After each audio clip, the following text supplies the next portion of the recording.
Good morning, everybody. Hope everybody's doing well. Happy Sunday. Hope you all are wide and awake. You got your coffee and all ready to go.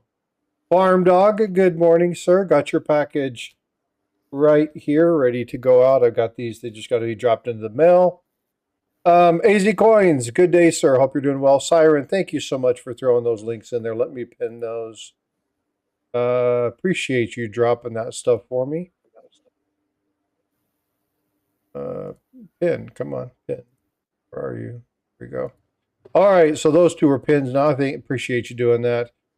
Let's see who else is here. Kid of mine, good day. Hope you're doing well. Thank you so much. The Acadian Carpenter, good morning. My new favorite show. That's nice to hear. I appreciate that.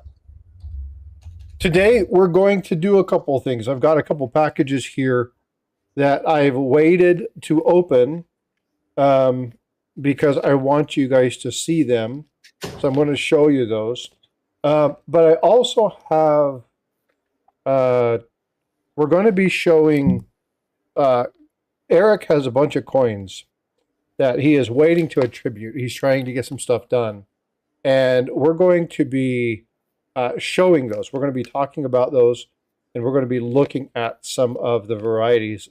We've looked through a couple of them before the show started, and he's got some cool things. So if you guys like what Chuck calls affectionately coin porn, you guys coin porn, you guys are going to definitely enjoy seeing some of the goodies that they have today. But I want to show you guys two coins. Let me get this out. These things, I've been waiting to get these in, and they're just little pieces. They're nothing major. But you guys know I like history. And I like stackers.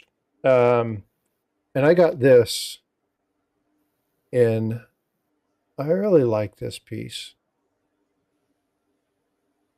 It's a really good, it's Cool. in a thick case, but it's just a tiger stacker. It's actually just silver, 2 ounces of silver. Cool piece. But this is what I wanted to show you. This, you guys know I love my ships. I love my history. I love naval history. I was in the Navy.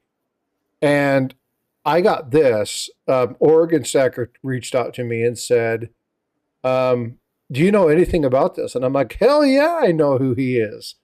And they said they found this. And he set this aside for me, and I got this coin. It comes in a really neat wooden box. But what I like about this is the coin itself. I'm a fan of boxes, but this is just really cool. And I like the way the coin is set. So you can see it's kind of got that light Arctic blue. The can't see it very well, but just a really neat piece.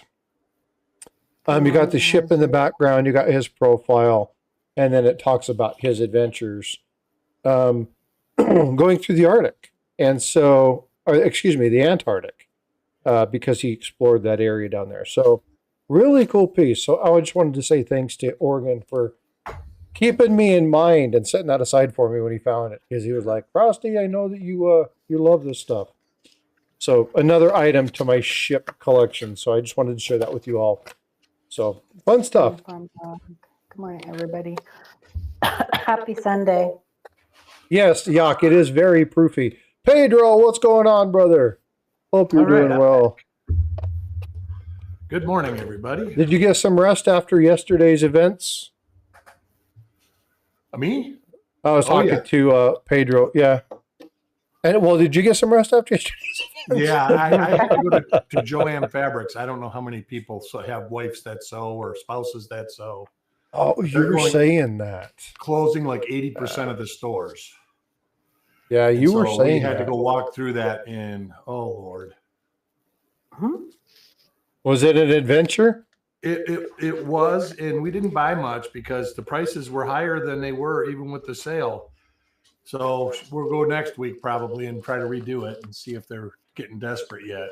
Well, one of the tricks of doing a store closing is to raise everything up 20 And to then take 30%, 30% off. and then drop a 40% sale, and you're actually only doing a I thought that 10% was discount. illegal. Well, the word sale doesn't mean lower price. It means something is to purchase. Yeah. So, it's a very random term as far as the Yeah. English language goes.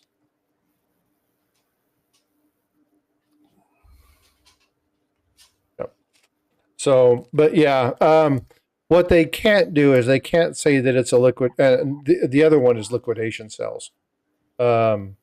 They That's can't what this was. call- Yeah. This was they closed a bunch of the stores and moved all the product to like 2 or 3 stores in the area, and they call them liquidation centers. Very cool. Collector Invest. You would not believe I got to open a collection dump box of pennies, 100 Indian cents and 40 wheats, all in uncirculated condition. Ooh, that's a good one. Wow. That would be a hell of a fun thing to do. Yeah, that's awesome. Do you drop a video on that? I'm sure you probably did. I would love to see those uncirculated Indian head cents. Yeah, crazy stuff. That would be amazing. Very cool. Yeah. It's always fun to hear of those stories. I haven't had any. I went through boxes and boxes and boxes and boxes and found basically nothing. Although I take that back. I did get to open a package from somebody that I found an 1859 Indian. It wasn't in new condition, but it was still cool to find that coin. What's up, Coach? You stopping by in for a like? Hope you're having a good one. Yeah, I mean, we see people find some amazing stuff. What's the guy's name that found the gold coin in the penny roll or the nickel roll? Dave, and I think, did Rob find one yesterday? I saw something on one. I didn't actually pay attention to it. No comment. But he said possible gold, and I don't know. Yeah. Did you say no comment? Nope. Nope. About which one? You said no comment. Never mind.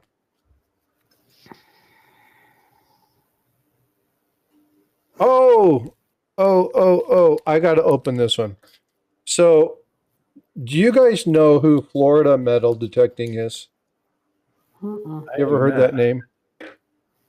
He sent me I know something. the only metal detector really channel I know is Quarter Hoarder. You know what? I like that one. I did Who is too. that? Quarter Hoarder. Quarter Hoarder. I don't know that I've ever heard that channel. What Quarter Hoarder. are they just a minesweeper guy or? No, he's really good. They do a lot of pre-Revolutionary War farm fields and stuff like that. Oh, that's cool. No, I see it. I watch other people in the community that detect too, but no, I've never heard of Florida Metal Detector. Go ahead, finish your story since I interrupted you. So he sent me something. I want to show you what this is. Proof 1909 Indian headset. Okay, I got it. Why is my lighting? Oh, I need to turn my lighting that way. But this is, why is it not showing up? It's a Germanic fantasy issue. It's a 1 ounce AG Italian and Germania custom strike. And this thing is really cool. So Florida Metal Detecting, thank you so much for that. That was really cool as hell. It's a blend between an Italian, the Intaglio, I think it's Intaglio and Germania. Really, really freaking cool piece. Plus, I like his stickers. His stickers are cool. So FMD, thank you so much for that. That's awesome, dude. Yeah, he's a good dude. Collector Invest, one of the Indian cents was a proof 1909 cent. Yeah, I'll have to see those. Yeah, I would like to see that too. That is cool. Put your send me a copy of the link, and I'll throw it in my chat. Yeah, Goldman. Good morning, sir. How are you? There were only 2,175 proof 1909 Indian had sent. Oh, it's already been sent to the grading company. I would have sent that off to the grading company too. Verify its authenticity. Yeah. That definitely would be something I'd do. Well, those are tough to distinguish between proof and business strike too. So I got permission to metal detect the battleground in the Dakota War of 1862 in the spring. Vote for Pedro. That's cool as hell. You better be doing a video on that. Nice. Heck yeah. I got permission to detect the final battleground of the Dakota War 1862 in the spring. That is cool, dude. Make sure you... Hey, Eric, thank you so much, bud.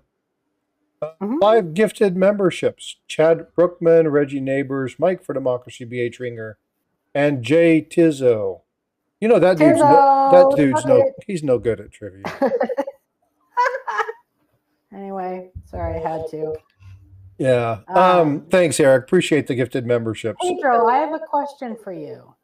So for any of you guys that do that metal detect properties and stuff like that, when you do that, typically, I would think that typically you would, like, anything you find you would give back to the owner. But how often do the owners tell you can keep whatever you find? Does that ever happen? So I don't know about them. I haven't done much metal detecting, but there have been people, like with Ray, there have been people to call him like they've lost stuff. Yeah, I know about that. Yeah. Well, but he's found other stuff in their properties, and they've said, you can have that. So I'm sure, but I mean, if you find something major, some massive historical find, well, yeah, but I'm not sure that you would be able. Yeah, he says quite often. I bring my kid. That probably helps. Maybe. Yeah, I've always wondered that. I've always wondered how often, like, because most of the ones that I've seen, like, they say they give, everything that they find, they give to the owners of the property or whatever. But I often wonder how often the owner of the property says, yeah, go ahead, and you can keep whatever you find. So that's pretty cool. Yeah, most likely Collector Invest, it wasn't somebody who understood what they had. It's not like they just took it and dumped it for the heck of doing it. It's most likely somebody who had no idea what was going on. The hoards that I usually the people drop and stuff are like silver dollars. Usually those well, in my history of having seen numbers of these, they were theft. But they were usually silver dollars. Yeah. That was usually the ones whose grandson was stealing it from grandma and going to buy gas and beer and stuff like that at the gas station. So, yep. Or other things. Well, I wish, and I told her this a couple of times, and she offered, and I always said no. Looking back, I wish I would have taken her up on her offer, because when she passed away, they took all that stuff anyway. And they took it to different stores because they knew that we knew what it was. But I wish I would have taken her up on the offer and just been able to buy some of those, because she sold me, I got 3 or 4 of them, and she just sold them to me for the price. It wasn't, the value of the coin. She's just like, hey, I've got $5 in silver, you can buy them. I wish I would have bought more. It would have been nice to have been able to do that. My dream would be to metal detect the Paso Thermopylae. Oh, yeah. It would be so cool to be able to go through I and don't know look what that at is. What is that? Greece, the Battle of Trojan, Greece, all of that, Greek, Iliad, Homer, um, leading up into the lower parts of, whoops, leading up into the lower parts of like Rome and things like that, all that, Greece, Italy, all that, this whole area. That would be so much fun. That would be cool stuff. So, well, very cool. Vote I for just want to Pedro. tell everybody in chat that when they're looking at stuff and everything, ask questions, because otherwise I'm going to get really bored. Hey, you want to pull that up, Eric, and I'll share my screen. Yeah. So let's go ahead. Eric's got a bunch of goodies we're going to go through today. We're going to talk about what you see. We'll start out with a couple Lincoln cents because that's my comfort zone. Yeah, that's fine. So we're just going to kind of go through some of those items, and then again, today we're just looking at coins, general chit chat. If you have questions, please ask. We'll answer those questions as they happen. But today is just. Don't ask about a specific coin unless you have the ability to send Frostbyte good, clear photos. Yeah. Because Dirty water. Why is it as soon as we start to show errors and varieties? Did we say Clash? Did we ever mention Clash? Right. What's up, Dirty? How you doing, brother? He must be in the other side, huh? He's in the other side. Yeah, go click on the link up top and you can come to the other side. I was like, did we say Clash? That's a pretty one. Yeah, and that's the one that usually gets people hooked. But there's a lot of things. You don't find these searching your pocket change that often. But then we got reasons to search pennies in pocket change. One that is good that people don't see that often is right there, DDO number 1 on a 2006 Philadelphia set. Really see that in the R of Liberty. Oh, yeah. And then the T, the Y, yeah. You have DDO number or 1DO3. This is not listed on the Kaneka site, but it's a really nice one too. Lots of double die obverses in 2006. 2004, there's a really nice, see there you can see it really good in the date. Yeah, see those how the zeros look like it's cat oblong. eyes. Yeah, the inside of it looks like eyes, like cat eyes. And then a reason to look through your zinc sense. And you notice the screen went blank? Oh, okay, no. That's a beauty. Yeah, that is a beauty. That is a beauty. She's a beaut, Clark. Now, Azure, I want you to know, now I've got that song stuck in my head. Should I stay or should I go now? Now I'm just going to grab stuff. Here's one to keep a lookout for. Right there.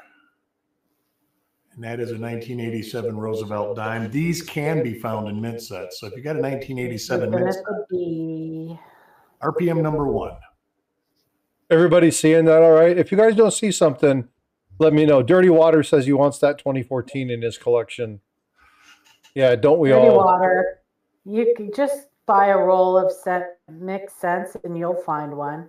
Right. He does have the luck, doesn't he? Yeah. Well, so let's clarify this. He has the luck because he looks through tons of hundreds stuff. Of Yeah. It is repetition. That is the way to find stuff, is to keep looking for it. Azure, don't keep doing that, because now I'm gonna have that song stuck in my head. If I go, there will be trouble. And if I stay, there will be double. Let's see what we got next. It's going to be through dimes, nickels, quarters, halves, pennies. So, real quick, Eric and Paula, this morning before we went live, were we not talking about songs that stick in your head? Yes. Yeah. Now I got one in my head and it won't go away. Earworms. Earworms. Earworms. That's a really nice one. That is a nice one. Joe McBride said it took him 2 years before he found his first double die. And that to me, like I say, everybody says, what's the hint in finding them? The best hint is find one. Then you actually know what they look like. Whip it. Whoopsh, whip it good. Yeah. That's a nice one. That's a really good one. There's some nice die scratches in that one too. Real nice identifiers. Yeah, that one was, I think, die it's markers. an FS listed coin. It is FS 501, RPM number 1. Yeah, very cool. Pretty Very nice piece. I like those old ones. What's up, Eric? How you doing, bud? This one is just a random RPM. So, Eric, that is exactly right. Knowing what to look for helps. But we talked about this a little bit. Looking at it, not knowing what you see, but just knowing something doesn't look right is a really good indicator to just stick something aside. And your first impression is usually right. Yeah. And you look at something, you go, oh, that don't look right. There's probably something that's not normal to it. Yeah, so take time, set it aside, and then pull up the stuff about the coin and then do some research. Oh, absolutely. Go to the websites like with dimes and nickels. You go to Wexler's or Variety Vista. This is RPM 54D, RPM number 3, I think. Yep, RPM number 3. Joe said his first double die was a 72 DDO number 3. Nice. And that's a good one to That's find. nice problem to have there, Joe.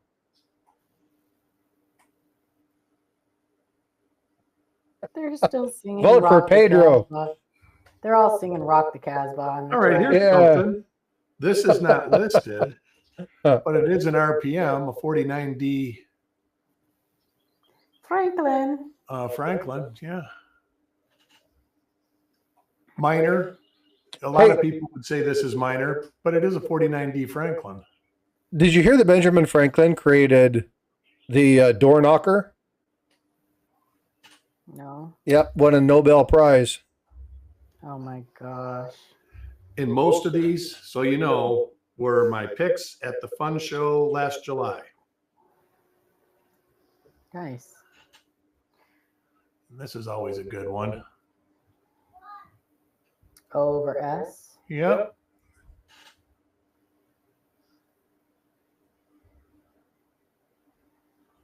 I like those. I like New Orleans mint marks. I don't know what it is about them. And that's an 1882. Nolans. Nolans. They look like the all-seeing. It's the Riddless. The eye Riddler, the Inflame. Call back to Look for errors and varieties. I just look for all 9. Then you are missing out on most of the value collector invest. There's a little minor RPM that is listed in Wexler's. Let's think it's WRPM 3. Nice. yeah, it's a pretty good marker there too. And that's the marker. Well, that's not listed. This is later die state, but this is the marker, the identifier right there, where my little hand is. Yeah, that's a pretty cool coin. Hey, Strider, what's going on, bud? Good to see you. Thanks for coming in. Oh, you'll like these. And PB used to say, if you were going through boxes of cents and you are only pulling out the copper, you are missing out on most of the value. I say that about boxes of halves. If you're really looking for silver, you're missing the valuable coins. Yeah, the quarters, anything. Yeah. Speak of the devil. There you go. Double die obverse. Sorry, Paul. I didn't mean to cut you off. I apologize. No, you're fine. It's your show, man. Can I record that and tell my wife? Yeah. And there's a couple good quarters coming up here. What is the best, black bear or brown bear? I've never tasted either one. What is the best, black don't bear know. or brown bear? Dirty Water says, I love hunting Eisenhower dollars. Well, you should. You found some freaking amazing ones. And there used to be tons of stuff listed, and they've delisted a lot of stuff, but there's a double die. They have delisted a lot of stuff, yep. Obverse. Cadroll Hunter says, I completely agree. I do pull out copper in my penny hunts, but that's really just a side activity. I cringe when I watch $50 hunts where they put the silver and throw everything else back. Yeah, and again, when you're looking at stuff like that, people are doing it for volume, right? They're going through boxes and boxes and boxes and boxes and boxes. And it is profitable for them, right? Because you're taking out just a few.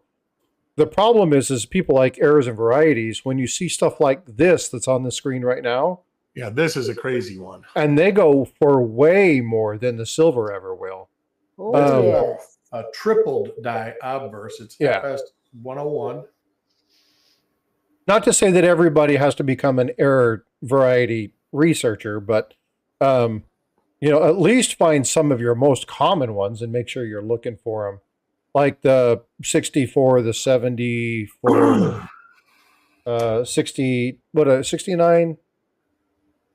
What are some of the big years for $50? 64, 74, 71, 74, 76. Yeah, there's a lot of them. 70. I think there's even a 70 that's really nice. 70, yeah. But this one is a quadruple die obverse. That's just insane. Look how fat that is. That is, yeah, that's. Boing. That's a beauty, So Clark. I normally just look at cents, but I look at more than cents. When I go to coin shows, there's usually not enough cents to look at. So is there anybody in chat who can't see that? Yeah, if you guys look, don't speak up. Yeah, please. Don't not say anything because you don't want to, sound whatever, or you think it's a silly question, or whatever. Because most of the time, if you have a question, you think it's silly, there's 10 other people in the chat that have the exact same question. They also just don't want to ask. So ask the question. If you can't see something, don't feel bad about it. Oh no, you guys, I have we talk about this all the time. I have such a hard time seeing double dice, right? I have a hard time seeing them. Now he has one that is very, very clear. Paula showed me a picture of one this morning that is ultra clear. There you go. Right. Like as soon as he pulled that up, I'm like, oh, double eyelid. Like I see that one. It's very clear. But most of the time I can't. So don't ever feel bad if you can't see it. I guarantee you that most of the people in chat have no clue what you are looking at. So like with something like that, you may want to point out what you're looking at, because where I'm looking is right. Doubled eyes are not like there. Yeah. Yeah. It's just it's a tiny little thing there that would be this one skipped over by a lot of people. Would be one that gets skipped over by most people. It's right there with the Peter finger. And you know why, Eric? Because most people don't look at both sides. That's most true. People, when they're searching through coins, especially cents, they look at the obverse, and that's it. And here is another important pickup point that most people miss. There's doubling along the wheat line right here. And that's actually an easier way to tell than looking at, a lot of people will try to turn it and try to look at the end of the stocks right here. Look at the dot. Oh yeah, that's big, but in comparison, do I have a good one here? Look at what dots. Look at the dot between the E and P. Oh, and the E, yeah, A and the pluribus, yeah. If they're elongated, like definitely. Yeah, I got you. It's supposed to look like an egg. Yeah, I got your checking. Here, let me go through this. The bottom of the L, the E, the bottom of the E, like all of that is like fat and plump. And yeah, folks, if you're watching, please, if you're watching vertical mode, double tap that screen, smash that like. I know if you're watching on the TV, it's hard to do that. No big deal. But if you can do that, please smash the like. It really does help out. Here is another. Feel free to share it. That's a good question, Pedro. So that, a lot of times you find these in rolls. So you've paid us 1 cent for it, face value. If you can sell it for $1, that's a huge profit margin right there. 1,000% profit. Yeah, this one Yeah. is easier to see than the last one. Yeah, that's You can see it really on the edge. Yeah. But Pedro, so to talk about some of the values, Eric, will you do me a favor? Go pull up that 63 quarter. And if you're only pulling it for the copper value, that's what, 3 cents? Yeah, maybe So three at and a half 3 now. cents, Yeah. even if you find something minor on it that's only worth $1, right? A lamination, whatever. If you can find, if somebody will buy it for $1, that's a lot bigger profit margin than the copper value. I'm going to just go to PCGS and see if this is listed on there. I'm sure it is. Yeah. So when you're talking about, so again, there's NIFCs, collector invest. NIFCs are absolutely not worth more than silver. Not intended for, a lot of people don't even collect those anymore because they really, they have very low value. Yeah, look like Unless balloon they're animals. proofs. Unless they're proofs. Proofs are not NIFCs. So don't let people talk you into that, because a lot of people believe that. You're not the only one who believes that NIFCs have a high profit All right, this is a high value, and they really don't. Let me look at this coin. This is, in my They are very opinion, abundant. Hey, Dirty Water, there's the link down below. It's pinned up top, but you navigate to there. I stream 2 ways. I stream in vertical and landscape. So go to the landscape, and that's where most people are chatting. I want to hit something first while it's here before it leaves. This would hammer the grade right there. And this goes back to what Chuck says. I don't know if anybody else watched his stuff. Washington is looking at that mark. So that's a field that you don't want any detracting marks in if you can get away from it. So I would say this is probably a 63, 64, maybe. Probably a 60. Hard to say without seeing the entire coin. Yeah, my camera, unfortunately. Front and back. Yeah, that's why I looked at it with a loop. If the obverse was as nice as the reverse, it would be a 65. But what I would say, huh? Well, Frostbyte was going to say something about before it left, and I don't want him to. What were you going to say, Frostbyte? That's okay. Finish your thought, Eric. Yeah, even in 63, it's a $125 coin. Okay, this was the nugget. I paid $9 for it. Nice. Yeah. So again, there's big money, but not all varieties and errors are created equal. Right. So that's right. It's a very fixed question to say, well, how much is something worth? So again, there's way more to it than that. But Coach asked a question. It's a really good question, and I want to bring up the information. It is a 63 Dirty Water. If someone had a budget of around $1,000 per year for coin collecting and wasn't into errors or varieties and only wanted to start with 5 or 10 coins per year, where is a good place to start? I have said this. There are a couple sets of coins that you can get the key dates for fairly cheap. Nickels are one of them. You can get really good grades with full steps for $150. And we're talking 65, 66 full steps for a 1950D. So you can get some really good key date coins. But again, if you only want a couple coins a year, you could also pick up your peace dollars and start with a 1921 and a 1928. Instead of getting 5 or 10 coins per year, get 2 and get the key dates.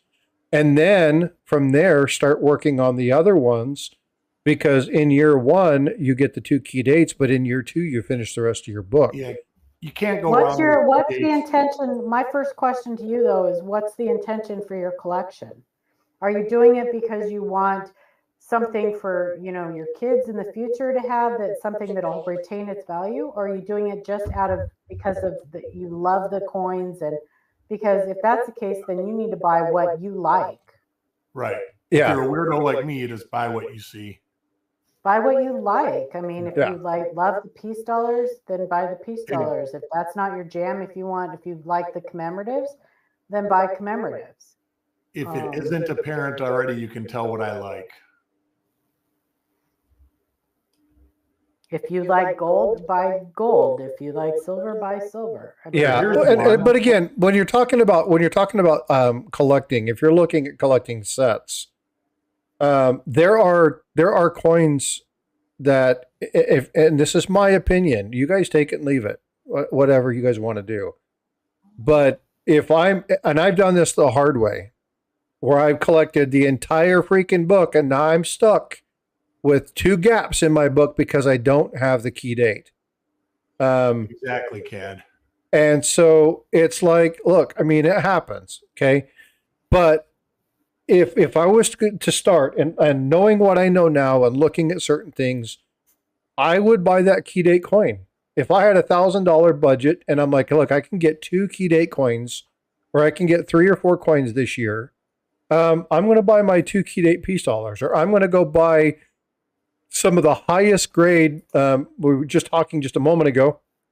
Dirty Water says he loves searching for Ikes. Ikes is a great example where you can put together an amazing Ike book for not a ton of money. Yeah, real inexpensive. That's Right. probably And one of the cheaper ones to get high grade. so there are opportunities for you to be able to put together pretty nice sets for decent money. Now, Paula is absolutely right. You collect what you want.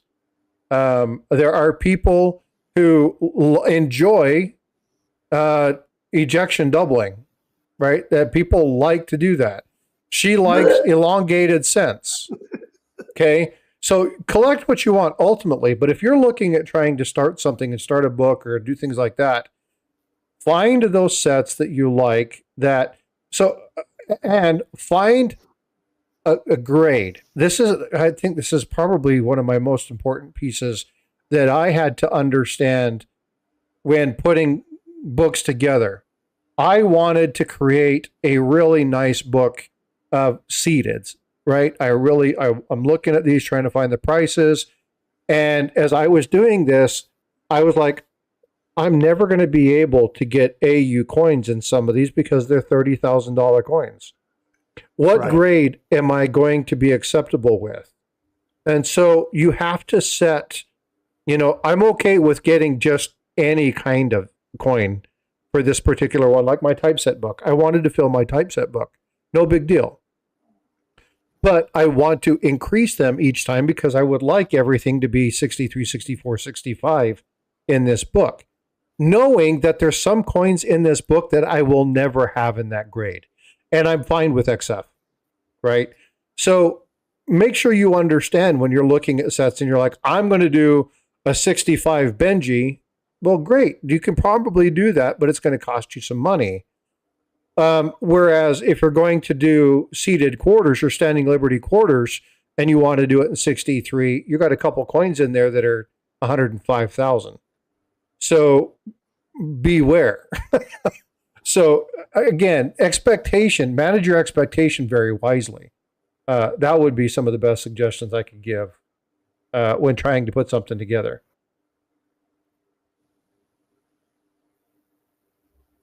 And there actually are a lot of collectors that do that, buy 5, 10, 20 coins. And like you say, key dates, you can't go wrong. Those are coins that usually, there's the one, what is it, a 1940 Morgan? Used to be the baby. Oh, and then they found the big old hoard, and now it's... Yeah, they found a big old hoard, and then the $30,000 coin went down to nothing, basically. Oh, yeah, they're like $104, $300. Yeah.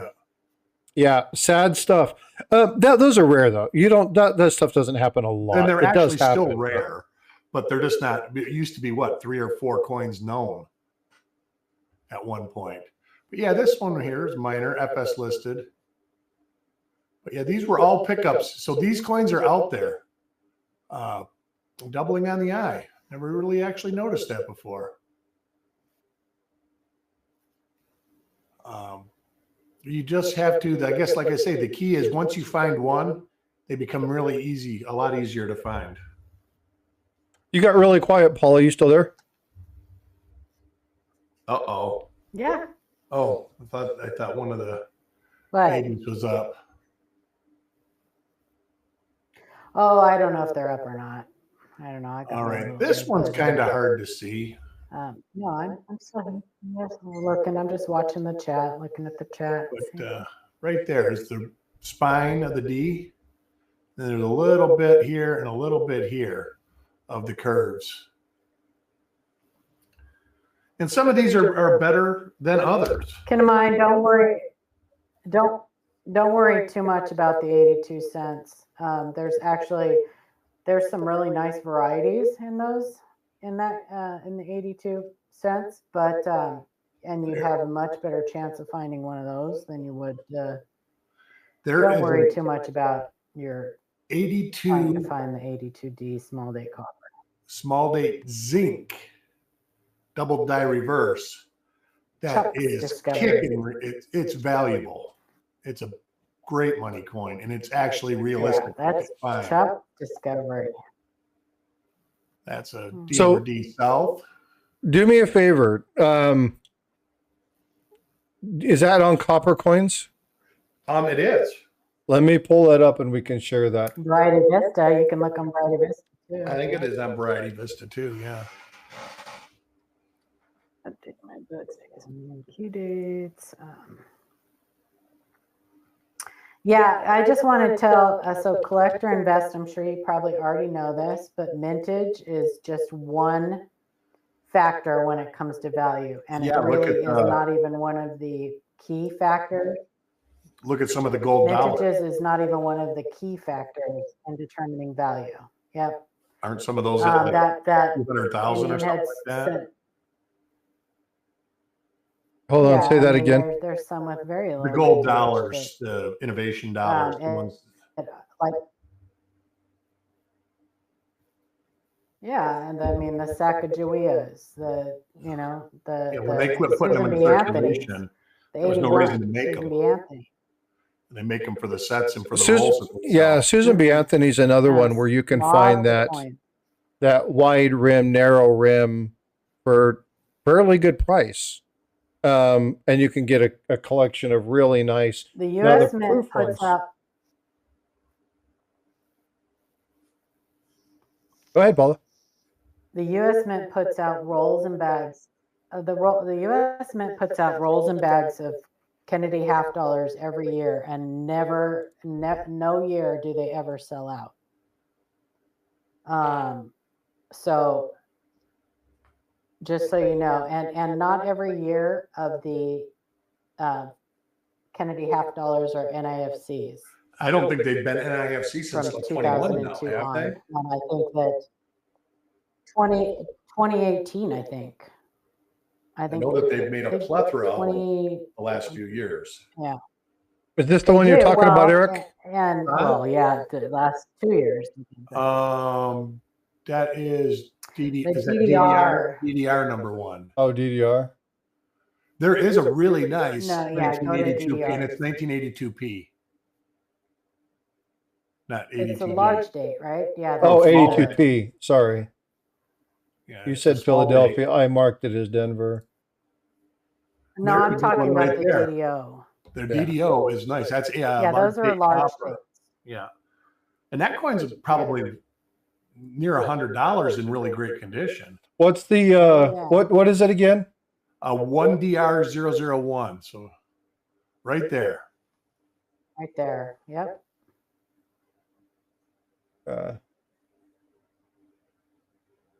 That's Chuck's discovery too. That's a right? beauty. No, it was a friend of his though. I'm trying to think who it was, what He his name discovered is. it. Oh, it says at the Might top. say, yeah. Richard Ziegler. Okay. Yeah, look at that. That pluribus, that's crazy. Eric, do you have a FS 101 1943? Yeah, I might even have one. Oh, look at that. That's a beauty. That's a beauty. I might even have one right here on the I don't deck. have one, Dirty Water. If you want to send me one. You can send me one one right too. there, it is Oh, right you rotten bastard. I mean, Look at that tattle. I know. ooh-wee. You want to know the love best it. part? Is I had What's the best? 6 of these. And I actually sent some of these in to get graded. Yeah, this is a beauty piece. This is one I usually use as a reference when you're talking about. 44's got a nice one too. Yeah, that's Not this nice. God, that's a good looking one. The reason I didn't send this one in is because of that. You can send that to me. He's like, no. Yeah, that is definitely a fat bottom 9, Dan. Yeah, that's but again, when you're talking about double die, this is ones that it's you don't need a loop or anything to identify that, right? This thing like jumps out and bites you in the butt. This is a beautiful piece. Mm-hmm. Yeah. Very cool. What's this one? RP53. I like it a lot. RPM number 1. And here's a good representation on why Franklins don't grade. You look, there's bag hits everywhere on these coins. So finding one that's super clean with great eye appeal is really hard. Mm-hmm.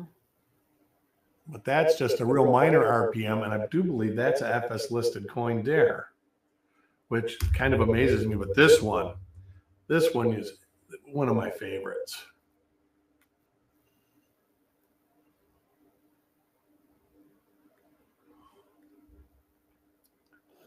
Right, triple diabers.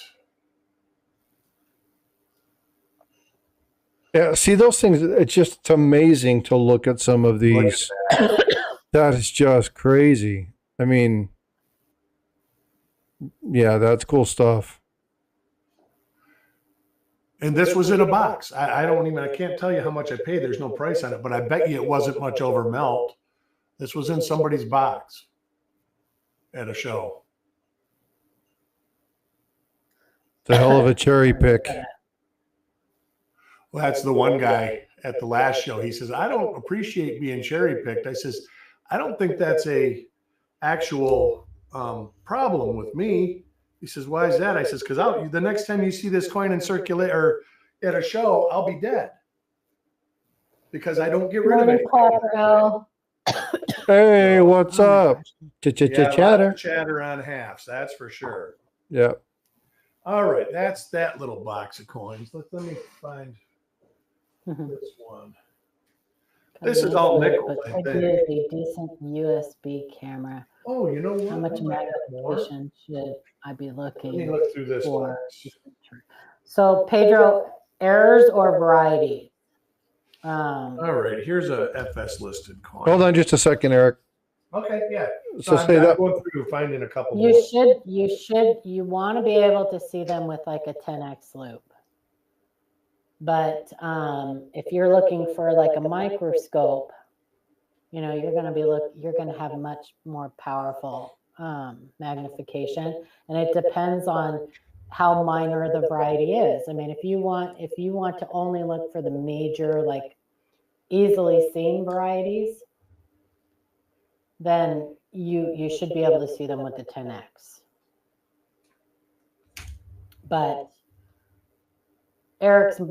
he's looking much closer with his scope. So what magnification are you using on that? Would you say? It's probably around 16 to 18. It goes up to near 30 if I go all the way in. Mm-hmm.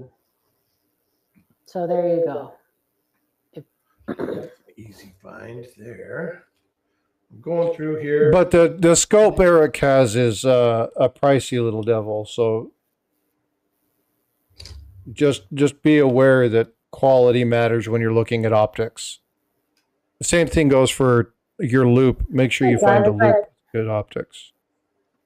Well, I use cheap. I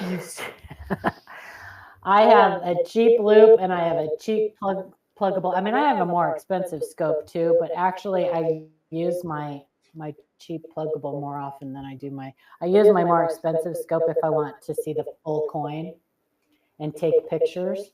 But just to search for varieties, I use my cheap little $35 pluggable scope. Yeah, so And I will look. You can spend thousands on. I will look at more coins through my loop than I will my scope. Me too. I use my scope because what's nice about your scope is you can put it on your full screen and then just look at them. And that's nice to do, but I see more clearly through a loop than I do my scope. My lighting is not very good. The scope that I have is not a very good quality. And if I can't see it through my loop, then it's probably too small for me to do anything with. But I found a couple more good ones in that same tote I pulled these other ones out of. So obviously, the fun show in the summer last year was a good show for me because it looks like there's about 50 coins here that are pretty good. All right, before we get to the nickel box. Yeah, Eric, that's one of the most important pieces. Lighting is extremely important. It is very if you have crap lighting, you're going to get crap images. You're going to see things too that Yep. glare. Here's another one. They call that optical artifact that you can find in mint sets.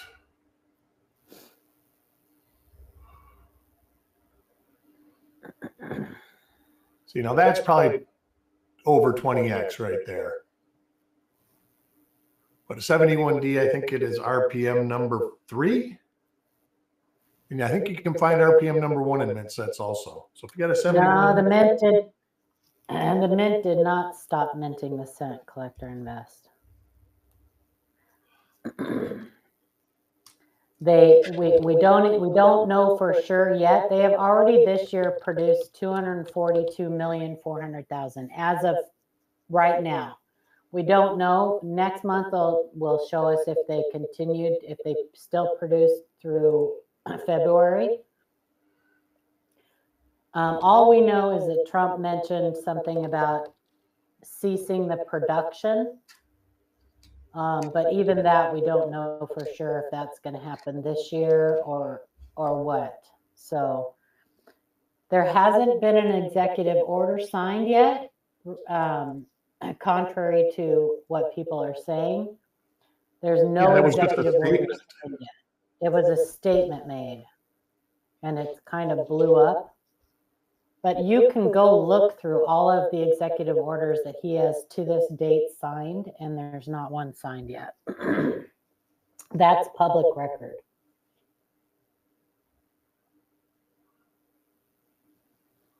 So, Eric, keep that there. Don't go anywhere for a minute. I'm going to pull this up. That's beautiful. So here, That's lovely. why did that not work? It's like conjunction, junction. Conjunction, junction. What's your function? What was that? What was that whole series called that they did? The conjunction, junction. School Time Rock. Yeah, School Time Rock. They told you what a bill was and what a bill wasn't. Yep. Here we go. It will take an act of, it will completely eliminate the cent. Don't know about ceasing production. Yeah, so that's what's been minted as of today's date. Already more nickels this year than all of last year. He did not, Collector Invest. He did not sign. There has not been a bill, first of all. A bill has to go through Congress. And then it goes to the president. It has to go through Congress, has to go through the Senate, then it goes to Trump to sign. Congress got bigger fish to fry right now than worrying about a penny. Yeah, that's false. He made a statement that may become an executive order to cease production, but that does not mean eliminating the cent. There is a great video, and I think Paula was the one that put the link from Whitman. or the gray sheet that talks to an old bit David Ryan. director and how that all works. It's very, Mhm. very, very informative. And it's complicated. It is So very that's in Live Point complicated. Q&A's Facebook, right, Paula? That link? It is, yeah. Uh-huh. Yeah, but there's all the sales Yeah, figures, so it's you can really see how many cents have already been done. No, this will be changed. This will be updated here in about 10 days.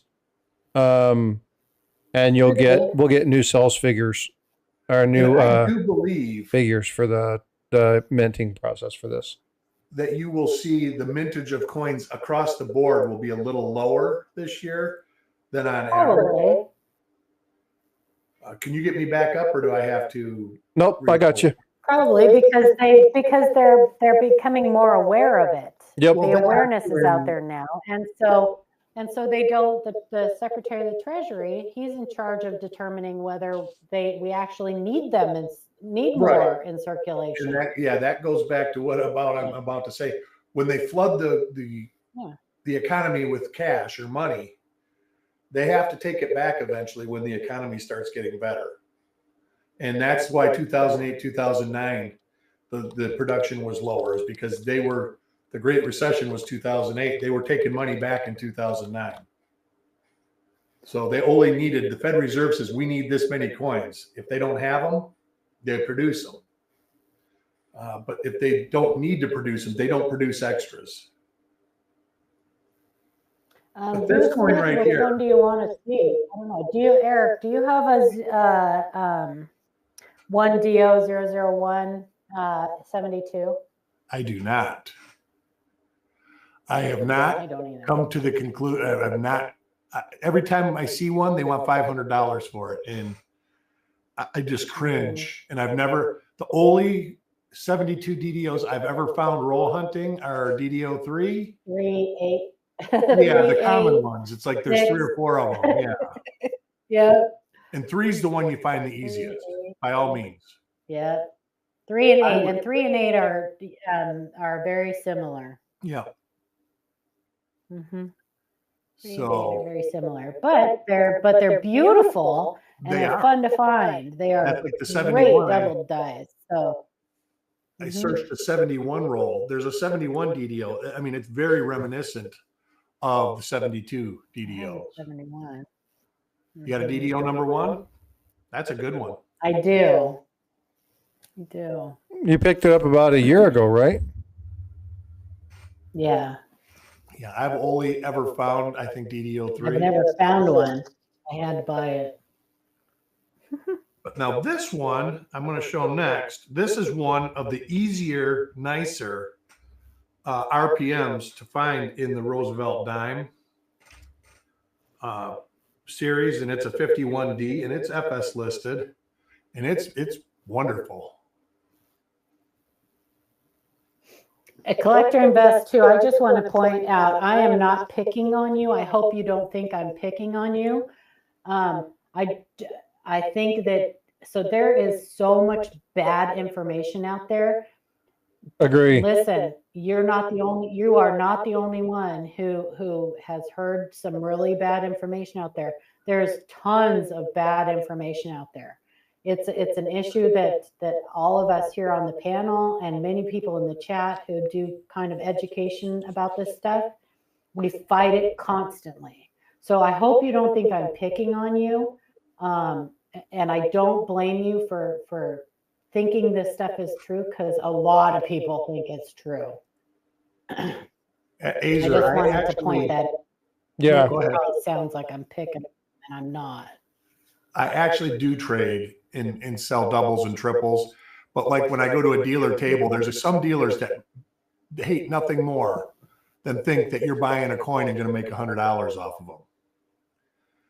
They do like it much better. We know one of those.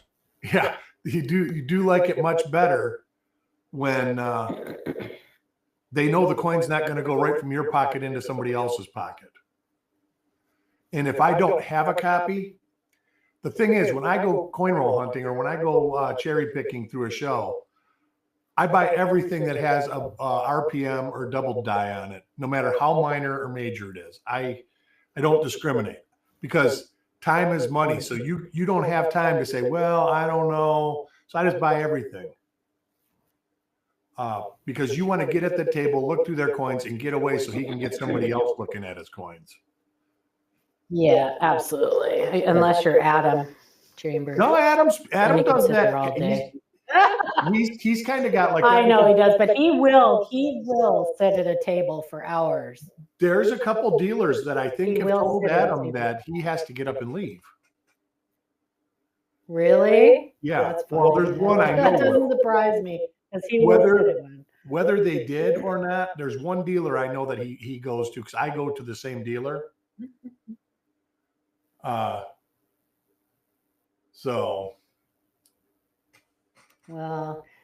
and he will. If you're sitting there 2 hours, he'll say, "Hey, be careful what you listen." Yeah, I got better things to do than watch you look at all my coins. Collector Invest. We did a live stream on that. Go check out the one that we talked about, the end of the cent. I think it's going to be extremely informative for you. This is another one that you might have a chance of finding pretty easy. That'll give you good, solid information. Talk about the legality of it, what happens, what the pros and the cons to it. There's a lot of really good information there, so go check that out. Okay. I think you'll enjoy that. That's a beauty piece too. Yeah, that's a 64D, D over D over D. Might even be 4 Ds. No, it's 3. D. And this one is another decent one. 46. This is another one. They made a lot of coins in 46. That's a nice one. Very cool.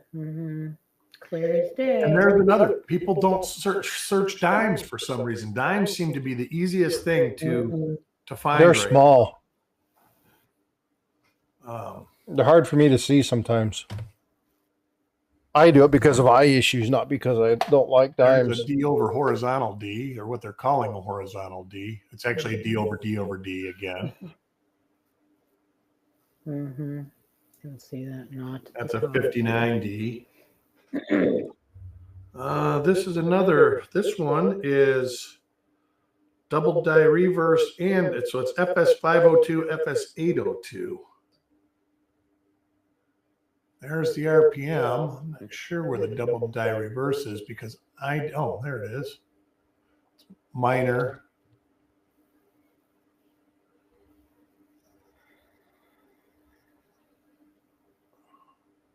But it's combo coin, as I call them anyways. Has multiple varieties on the same. There's a little bit. You can see it on Unum. What year is that? 46S. It's very light, though. It's like right here. Well, 40. Really kind of hard to see the double die. Oh, is that some of it?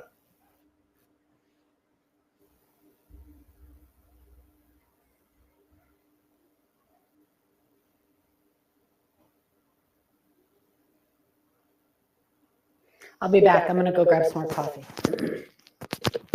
Copy that. Always keep that into consideration too, that there can be multiple varieties on one coin. That's like coins with machine doubling. Here's one. I've got a better example of this that I got at the last show. I just haven't processed it yet. And that is like an S over S over S. I think there's a little piece of an S here, then here and up here. I think there's even some out here. Hey, Mag, what's up? Good to see you. Thanks for coming in. Collector Invest, I added that link there. Save that link for later. That is the live stream where we talk about it. We broke down the legality of it. We talk about Coin Acts, what's legislation, how it needs to happen, what the process would be. Talk about ramifications, not only financial, but we talk about the mint. We talk about who funds the mint, how the mint gets their money. We talk about the misinformation that's out there. You'll get a lot of information from that, so go check that out. I think that stuff will really start to make sense for you if you look at this. Hopefully that helps. You can see it on the lower part of the S. This is a mint set. You can get these in mint sets too. The 70 mint, D. the mint doesn't print currency. Yeah. The This is BEP does. 70D. FS 802. There's a nice double die obverse in the mint sets. I've never found one. And I think that the BEP should stop printing the $1 and the $5. Agree. I agree with everything that was said. Yep. And the $2. I mean, Congress did make that authorization in 68 to quit making the $2 bill, but in 76 they wanted to make it for the bicentennial. So they restarted it, and the reason they keep making it because they need an act of Congress to make them stop making it. With anything that comes from the Fed, anything that is produced, whether it be currency or coin, they're all coin acts, or they're all monetary acts. So, oh, that's what this is. Here's an interesting one. Yeah, there's legislation that requires adjudication before they can just stop doing something. Right here. This, at one time, was a huge. People love these. They're D in the bush right here, or the wreath. Yeah. They found that to be a D on the hub or something. I don't understand, because they found like 5 different dies with this D right in the same spot. I think it's a die crack. It's probably hubbed in debris. But it's on different dies. So it's coming from the hubbing process. So yeah, it could be anything, but it's still collectible and it's still listed in the Cherry Pickers Guide. I don't think it has a ton of value, but it is new. Yeah, it does have I remember when they discovered that. People were like, really? That's like the D on the bell on the Franklins. Yeah. There's a nice one. I don't even know what year this is. Yes, we do. We do not make the copper-plated zinc planchets. Those 47S. We get those from outside, a couple different places. Let's see what this one is. 46S FS 501. They're all pretty nice.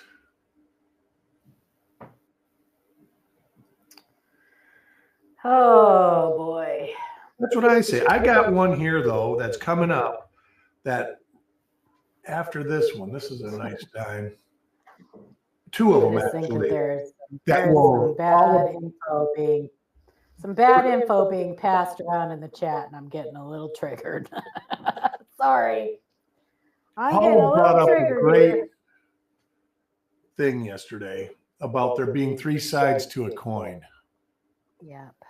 And this, let me take it out of this flip because I'm going to have a hard time showing you this. Yeah, you can find. This is a broken collar. So John Hanna says if the BEP were to stop printing $1 and $5 bills, and the mint took up circulating $5 coins, it seems we might start seeing a lot more $5 coins made in China.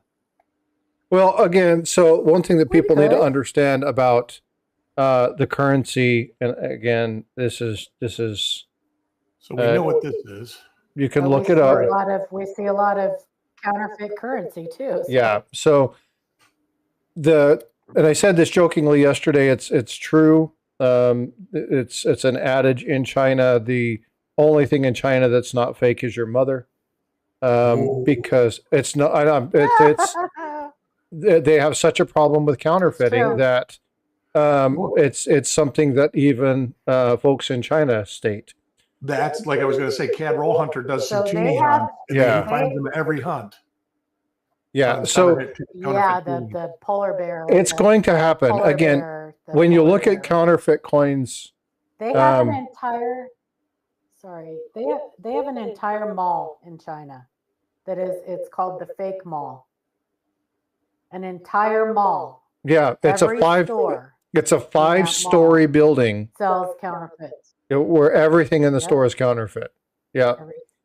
And so, but everything in the stores. the thing that people need to understand when you're talking about this, counterfeiting, it doesn't matter what denomination, whether it be coin or currency.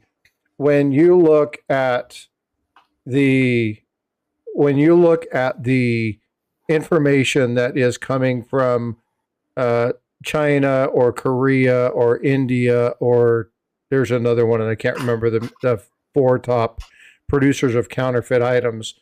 The moment something is out, it's immediately being counterfeited. Doesn't matter what it is. The moment something's released, it's immediate. There's people out there that are working on counterfeiting it. So it doesn't matter. It's like, if you're pro this or anti this, it doesn't really matter. Because as soon as something gets released, doesn't matter what it is. We go back to Eric's favorite trivia thing. The flip-flop is the most counterfeit item. And people are like, why the hell would you counterfeit a damn flip-flop? Everything is counterfeit. So it's important to understand, yes, we do that. But what we're looking at when we're talking about producing $1 and $5 coins versus $1 and $5 bills is, one is durability, and they're talking about the cost to do that. Money. They've always said, why can't we make dollar coins circulate? You want to make them circulate, get rid of paper bills. Get rid of the paper bills. Yeah. And I'll be honest with you. I don't mind having a few coins.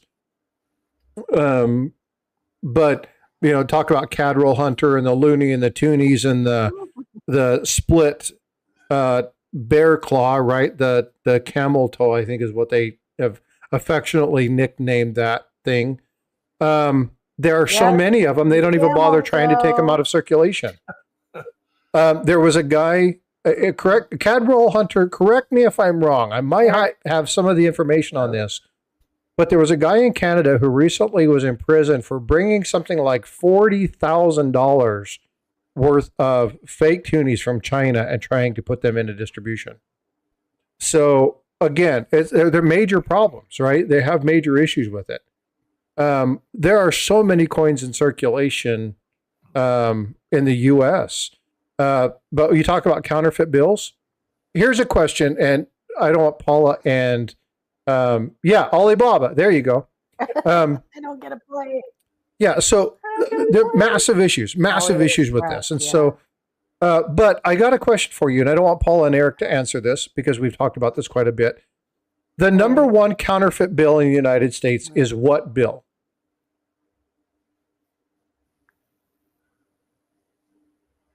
The question for Chad. Bless you. Holy mackerel. I know. That was a big one. Lost some brain cells on that one. John Hanna says the $20 bill. Crafty Dragon says 5. Magson says 20. Hugh says 5. Azure says 20. It is the $20 bill. In the United States, the $20 bill is the most counterfeit denomination. Now, go overseas. And what is the most counterfeit bill? The $100 bill. Now, when we talk about currency, there's an extremely important piece. And make sure, you guys, if you're not already done so, make sure you're smashing that like button. And if you're not subscribed, consider subscribing. I appreciate it. But 80% of all the currency that we've ever manufactured does not reside in the continental United States. It is abroad. And so we've talked about this on various channels, and we're talking about backing gold and stuff like that. There's a very important facts that you guys need to understand about where our money is located. Physical money. Right? Say again. That's your catchphrase. You need to understand. Yeah. Well, because it is my catchphrase. I just. At least the song. I'm telling you, it's his catch. It's his catchphrase. You need to understand that, and always saying the word "so" before I tell a joke. Yeah. Yeah, that's and our currency is not at Fort Knox. That's correct, Ray. But again, The important thing here is making sure you understand there's so much misinformation. And again, as Paula said to Collect or Invest, it's not, we're not picking on people when they do this. The entire purpose of this show, what Paula and them do at Live Coin Q&A, people at Coin Show Podcast, you hear people, Jack Young, Jack Riley, you see these people. The reason that we're doing this is to help alleviate the misinformation machine that's out there. You guys need sources where you can get good, solid, reputable information. And I know we say this all the time. Don't get your information from social media. You just need to make sure you know where you're getting your information from. You can get good information anywhere, but make sure it's good, reliable, and fact check. If I tell you something and you don't think that sounds right, fact check me. And if I'm wrong, damn it, come tell me.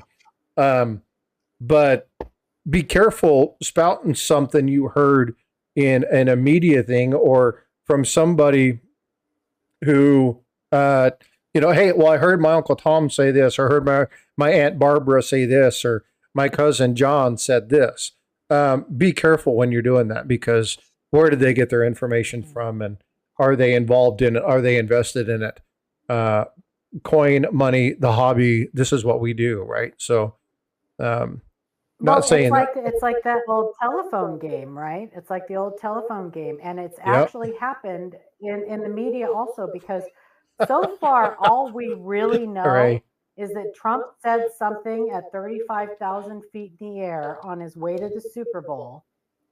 That's all we know. He said he mentioned it to the Secretary of the Treasury, who actually is the one who will make it happen, and it has exploded. And now, to no fault of his own, people like Collect Invest are he's written a bill and he signed a bill, and no fault of his. It's just that it goes from one person to the next, and by the time it gets to the 20th person, the story has completely evolved into something else. Yeah, completely changed. And so it's like they say that a lie can make it twice around the earth before the truth even gets to the front door. If you guys and gals like conspiracy theories, we're not looking at anything on the screen. Erica stopped moving I've got it. something, but I'm waiting until this finishes off, because Paula made a comment about 3 sides to a coin yesterday, and I'm going to show you why that is. Got you. Yeah, they're like, move something, damn it. Move that coin around. Ken Line said, move that coin around. I know that is kind of a phallic looking thing on the screen there.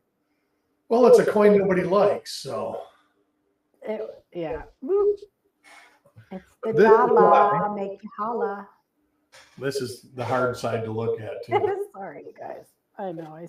Yeah, and again, we're not picking on anybody. So Collect or Invest. Again, no.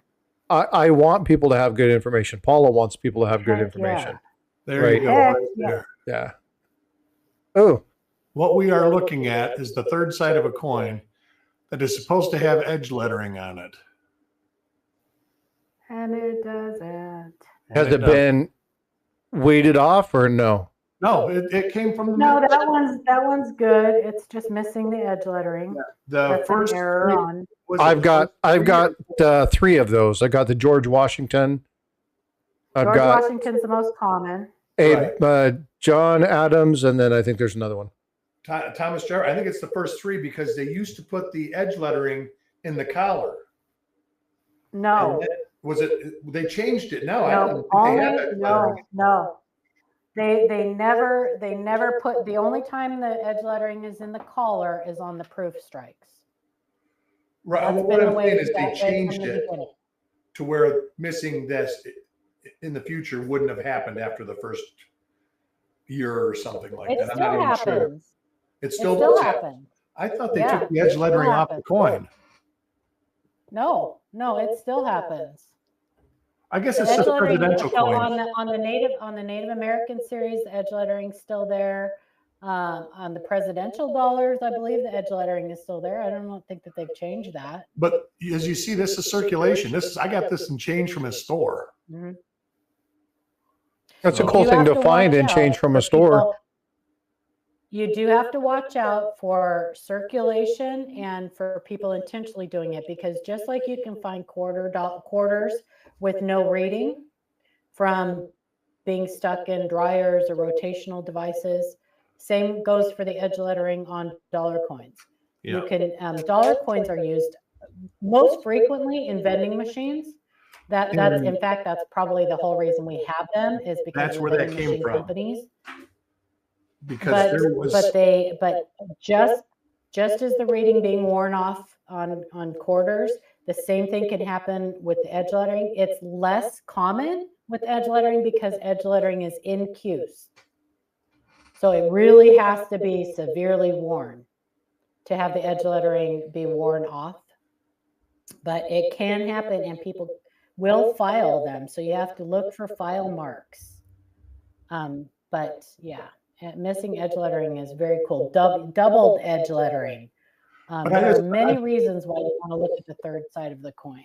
I pulled that out just because of what you said yesterday. Mm-hmm. Yeah, many. So to verify the authenticity of a incomplete or clipped planchet, you want to look at the edge. There are many times when you want to look at the third side of the coin. All right. This is an interesting one. That's a beauty. Joe, not all of our gold comes from West Point. No, they make gold coins at San Francisco. Yeah, not all of our gold comes from West Point. Usually the ones that you want to get are the ones from West Point, but they're not all made from West Point. Well, in the past, I mean, Carson City's made them. I mean, Dahlonega, Charlotte, Dahlonega, excuse me. Is it Dahlonega or Dahlonega? Dahlonega. Yeah. Dahlonega. Which is interesting in itself. Here's an interesting question here. You know what this is? This is a 1971 D. But nobody ever looks for this one. It's a nice piece. People doing the $50 coin roll hunts, they don't look for this one. They always look for FS 101. 74D. You know what? 74D. That's another one they do. But this one is double the value of the FS 101, and everybody throws it back. So if we got any $50 hunters here, when you look at your 71s, make sure you look at this side of the coin too. Because I watch, I'll have a $50 hunt playing on my TV, and you'll see, oh, it's an FS 101. We got this, or a 74D, FS 101. And I always go, why don't they look for FS 102? That's the expensive one in the series. When I talk about looking at a $50 hunt, everybody says, oh, I found silver. I found NFIC or FSC or whatever. NFC, yeah, not for circulation. FDIC, it's one of those. Not intended. FDIC, not intended for circulation. Not intended for collectors. But you just don't see people looking for it. And I always question, why not? There's lots to look for. It's like 64. They always look for 101. And there's like Echo, Dirty Water says 101 through 106 or something like that in 64. All speakers are echoed. Oh, hold on. Let me try something. You leave your error collection. Well, make sure it's not just him, because nobody else has said anything. So make sure it's not just. Did that make it worse or better? Oh, now I hear echo. Yeah. Now I hear an echo. Is it gone? I didn't before. Now it's gone. Yeah. I would love to do that. Nobody said anything except for Dirty Water that they've had an echo. So make sure it's not just him. Are any of you guys hearing an echo? Not anymore. I did. Well, I did it for a reason. I wanted to see if Dirty Water says call it error. Are you guys hearing an echo? Yeah, they say you're echoing. Okay, don't now you are. No, What did it you was just turn before. on? We've had this issue in the past. Did somebody turn their browser on with the chats in? No, I hear an echo now, and I didn't before. It shouldn't be. Let me look back in here again. Check your settings. Go into the little thing and make sure your echo is turned on, Paula. Me? Yeah. Go down to the bottom and hit your little settings, and then go into audio. Make sure echo cancellation's turned on. Hang on. All right. 1 second. She's doing that. Yeah, we've had this where you echo in the past.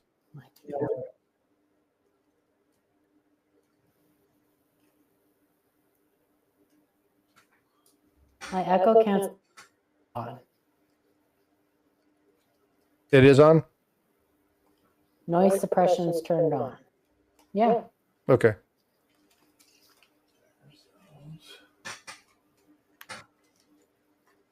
Are my speaker volumes on? I don't know what you mean by that. I hear an echo when Paula talks, Farm Dog said.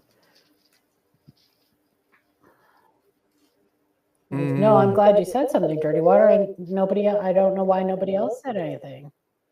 Just wasn't terrible enough for me to mention it. Jackalope said. Return of the Echo Cars. I know. I am doing a stream with Jack Young today, and I'm hoping that let me see again. That was horrible. I'm turning off some of the elements on my end to see if it shuts anything off. If you guys notice any marketed improvement, let me know. But I'm not seeing anything on here that shows dual sources or anything. Testing. All right, look at these.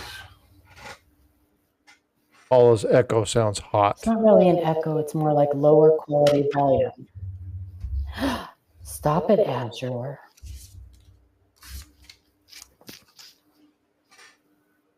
All right, this goes in here.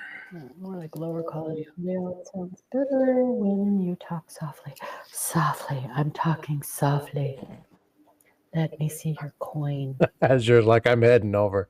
Be right there. It's like an omnidirectional mic. So I'm wondering if I'll play with that and see if I can figure out a way to resolve that. Azure, that was funny. Omnidirectional mic means. It means it's picking sound up from everywhere. Yeah. Yeah. I actually do use one. Means it's got to kind of be in front of you. That's a nice pick. Oh, that's funny. But it's been generally the same show she always has.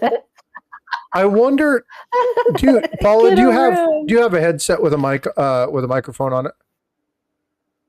Who, me? Yes. No, Paula. Mm-hmm. Oh. That's what I'm using. That's what you're using. That's what I'm using. I bet you the mic is, I bet you've got two mics on. I bet you the mic on your Yeah, I bet your computer on your mic and your headset's on. Yep. I'm on my tablet. Yeah, I bet you the mic's on the tablet. The tablet mic is probably on. Yeah, that's why I asked that question. Let me see what it says. Hang on. It says, let's see, audio. It says mic is my audio input. Audio output is headphone. So it's not. Well, I'll walk you through how to adjust that because it's most likely what it is. We've had this in the past. It's not a big deal, but I appreciate you letting me know. Yes, that's a very nice double P. Here, I'll unplug. Yep. And that is a FS listed coin there. 42P, RPM number 8. Okay, unplugged it. So does the echo go away now that she's done it this way? So go ahead and talk, Paula. Let's see if the echo goes away. I'm no longer on my headphone. What? Get on with coin looking. Yeah, I got you. Hello. We hear you. Testing. Sounds good to me. Oh, hey, Paula, have you ever heard the one? about Robert says the sound is good. Okay. Oh, that's the same one. Have you ever heard the Okay. one about when a sounds better? Everybody's saying it sounds better. Yeah. So Okay. echo's gone. Yeah, that's what's going on. Did you hear about the guy that went into to play Okay. music, and he wanted to do a mic check, No. and he says echo 1, 2, No. 3, or he says echo, echo.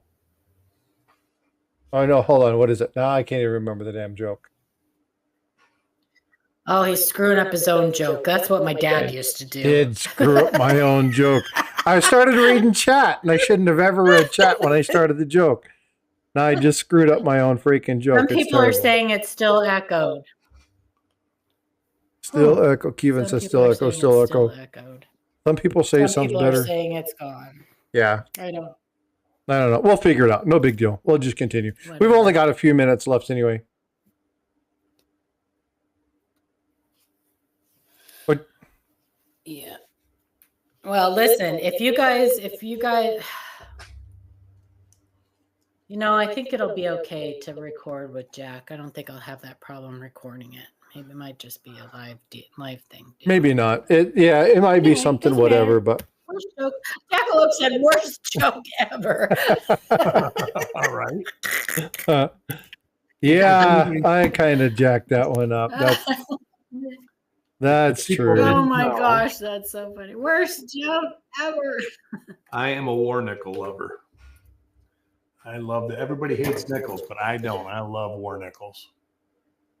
Tons and tons of great RPM. I don't hate. I don't hate any coin that has a variety or an error on it. In fact, the nickel that I think is the creepiest, with where he's staring at you, it's like, quit looking at me, has one of the best die clashes on the reverse. Let's see what. So, another good one yeah, in there's a positive about it. here. Ooh, that looks good. That's a good one. His eyeballs are popping out underneath Monticello. It's a great die clash. So I got another joke. This one's going to be better. Did you hear about the little short dude breaking out of prison, climbing down a wall? I thought that was a little condescending. What? Nice. Oh my gosh. Now God, this is a Cindy, triple my God. variety, but I'm not Yeah, sure the where. zombie. There's the double die right there on the bottom of the A. It's really minor though. But it's got a great RPM. Yeah, it's a nice one. But then it has a double die obverse also. So it's a double die obverse, reversed, and an RPM. I love when they have multiple items like that. And it is FS 101. Very FS uncommon. 501. Yeah, I've got a couple. Joe McBride actually sent me one that had That's it on the bottom of the Y. doubling in RPM and a lamination on it. It was really cool as hell. Let's see what else I pull out of this box. Knock, knock. Who's there? Oh my gosh, Ray, you're such a dork. All right, Ray. Consequences. You know what I like? So it's like I got a knock knock joke for you. You ready, Paula? Are you ready? Yeah, Okay, go ahead and start. I think so. What? Okay, go ahead and start. Start what? I said I got a knock knock joke for you. So go ahead and start it. Okay. Let's say who's there. No. Oh, who's there? I don't understand what you're trying to accomplish. It's like I got a knock. Okay, Eric, I got a knock knock. I want to tell you. Okay, knock knock joke. So go ahead and start. Knock, knock. Yeah, nobody's there. Yeah, no, it's just Oh one of my the dumb ones. gosh. Yeah, it's just a dumb joke. You do Oh that to my kids, gosh. and they're like, knock knock. Like, who's there? I like And they're the like- one where you give the kids each $1 and tell them to hold it up against the wall, and the last person who talks gets all the dollars. Ooh, that's a good one. Yeah. It works real well with 5-year-olds. You and I would both lose that game, Eric. Oh, yes, we would. Oh, I am in good company, folks. I am in good You would company. not be good at that game. Oh, too much fun. Too much fun. Like I say, you can tell I like my nickels, especially the war nickels. Got lots of them. Love them. Christopher D, thanks for the subscription. I appreciate that. Oh, yeah, that's funny. So, Eric, what do you have as far as reveals going today? What do you got going on? Just a 54D plastic tube roll. Ooh, that's a pretty one. Mm-hmm. And these are, well, I say readily available. You have to look for them, but they're very easy. This is what, if you don't know how to find an RPM, there's a good tip right there. Look at war nickels, because the mint mark is 3 or 4 times bigger than another mint mark. It's ginormous. It's but ginormous, right? it's also, there's also a lot of ejection or machine doubling that happens on those and can be very confusing. Yeah. And dye deterioration. I went to a table, bought one, and it's like, ooh, RPM, stuffed it in. And when I got home and looked at it, I spent that little amount of time. It was actually ejection doubling on the mint mark. It is not uncommon. And everybody goes, whoa, how did you miss that? No. It's like, it's because I wanted to sit at the guy's table for like 20 minutes. You know, like I said, especially the first day of a show, it's one thing to hang out and spend hours upon hours at a table on the last day of a show. When the show opens up and it's packed, those people want to turn customers over. They don't want somebody taking all, and it's not And uncommon. the lighting is not always the greatest. That's right. The lighting is not always the greatest. And it's not uncommon if you're looking through their boxes of like pennies, nickels, dimes, quarters, halves, that they say they don't even have any the first day because they don't want you sitting at the table. They want you buying the wares that are in the cabinets. That's a nice one. Mm-hmm. So how long you want me to go with this, Frosty? We're going to go ahead and wrap stuff up.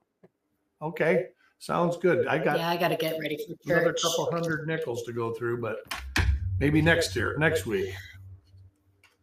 Yeah, today was just kind of. church. Everybody have a great day. Bye, Paula. See you Have soon. a good one, Paula. Um, I appreciate you going if through some there's stuff, Eric. Frostbyte, if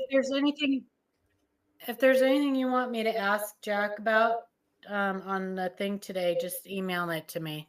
We're doing the 1795 counterfeit dollars. So Oh, nice. Yeah, if there's I'll. anything you wanted to want There's me a to couple ask me, questions I'd like to email ask. me. Definitely. Yeah, I'll submit it over to you. Okay. All right. Bye, you guys. Bye, I'm gonna Paula. Have a answer great day. Magnuson's question before you sign off real quick. Best way to What get is the Ike dollars? what is the best way to get Ike dollars? It's hard to find Ask them your without teller paying. at the bank. That's the best way I've seen. So you can find 1972, 1973, 1974 proof sets, mint sets for fairly cheap. And so That true. getting those, and you're usually going to find that you get them in a little bit better quality. Now, if you're looking for bunches and bunches and bunches and bunches and bunches of them, there are unconventional ways to find, like, how many do you want? Are you looking to attain, 20, 30, 40 of them? Because if you try to find them in rolls, you're going to spend a premium for them. Whereas you can go talk with, and we haven't seen these for years, but there are casinos that have vaults that they have old dollars in them. Like they keep some of these things. If you're looking at spending $1,000, you can go ask different casinos if they have any, and you'd be surprised. There are people who still to this day find ways to, or they still find half dollars. Yeah, I was going to say casinos probably got a bunch of $half too. That were done and heated up and stuff like that. So there's a number of different ways.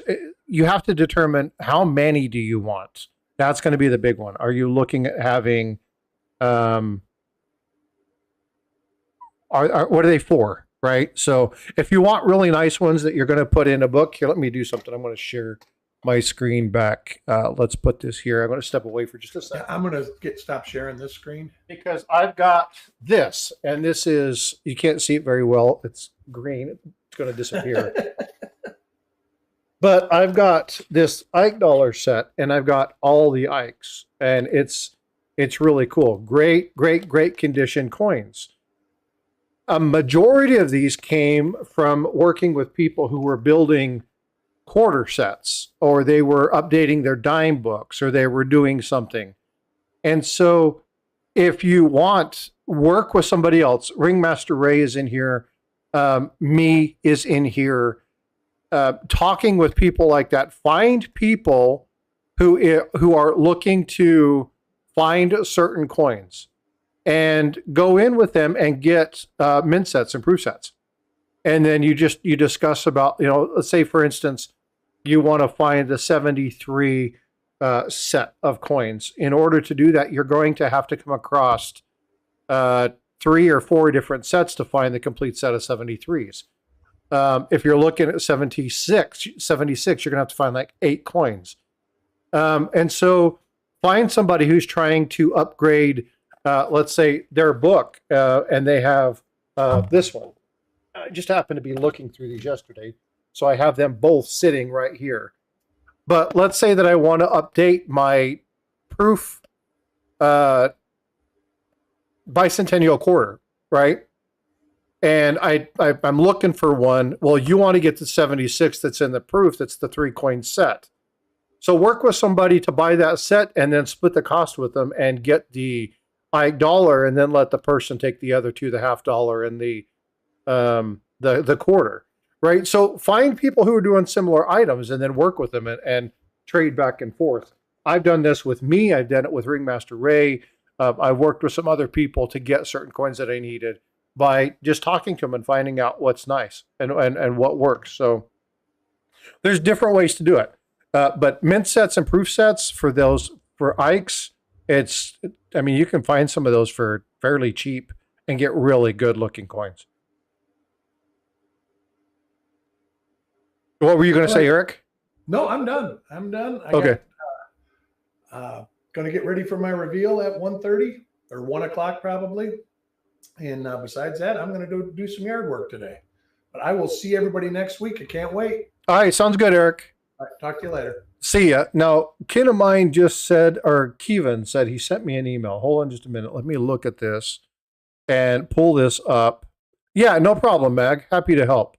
Let me pull this up. Let me see. He said he sent me an email with something.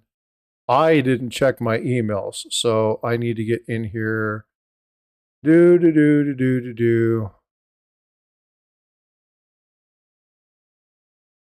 I don't have anything from you, Kevin.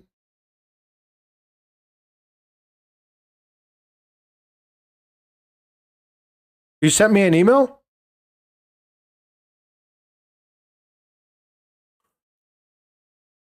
Resend it. I don't have anything. There's nothing in my email box. Pull it up. If you can send it to me real fast, I'll pull that up and we'll look at it. The only ones that I've got were some information regarding, this is something I definitely want you guys to be aware of. Avoid, and again, if you guys want to do this, then that's totally up to you. I'm not supporting it one way or the other. I'm not against it, but I'm not pro for it. But I will say this, from a security standpoint, there is something that I just received from a couple different people last night regarding a. Oh, I didn't send. I saved it as a draft. Yeah, it's hard for me to receive that way. um, there's something called "We Are the Resistance." There are planned marches on state capitals all across um, the nation when they get ready to do the State of the Union address. There are 50 states, 50 protests, one day, March 4th. Steer clear of those areas. If something foul is going to happen, it's going to happen in those areas. So, from a security warning, stay clear of your downtown areas because, again, there's an opportunity there for problems to occur. So don't be cruising around downtown on the 4th. If you want to do something like that, I'm not supporting it. You do whatever you want to do. But from a security standpoint, I would avoid those areas. So just be aware of that. If anybody needs information on it, reach out to me indirectly. This is being started by one of the biggest pieces of crap in our legislative branch, AOC. So if you support her, then whatever, we can't be friends. Just kidding. Yeah, but again, steer clear of this because this is where problems are going to align. So be very clear of that. Okay. Let's see. Let's go back to this item, see if I've received that.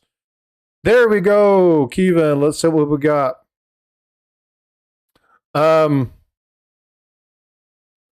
That is a very, very, very, very beat up coin. That thing is seen.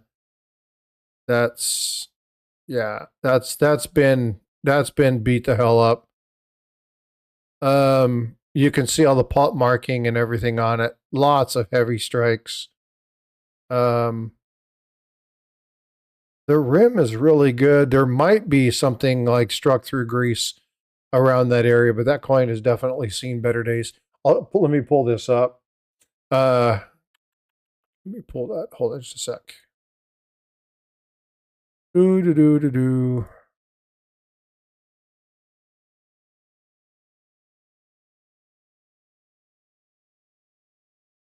There. Let's flop that out. So again, yeah, you can see it's pretty beat the hell up through here. But this is what he's talking about down here. 2001, I believe, is what that is. Very weak down here. Could have some some grease or something that had happened down here. But this coin is really, really beat up. Not a dryer coin. Definitely not. You got good, solid rim here. But this coin definitely has seen some better days. But yeah, you can see that there's probably some struck through grease or stuff down in this area. But it's definitely seen better days. Now, why is this not circulation wear? Because you look at the high points here on the cheek, on the head, and in the hair. The detail's really good, but again, so probably something struck through grease.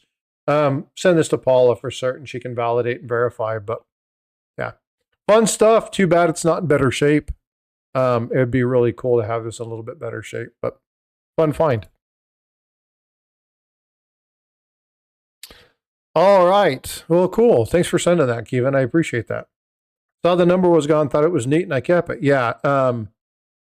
Cool. Let's see. Sent you a cool, strong, repunched 70. Let me go check that out. Hold on.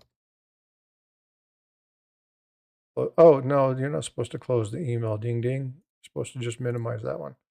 Let me get back into my email. Hold on.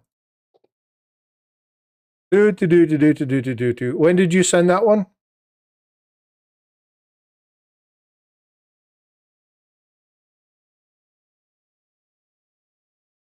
It was like it was left outside. Yeah, it's definitely seen some area. Yeah, she's crazy. Chad, when did you send that, Chad? I'm not seeing it.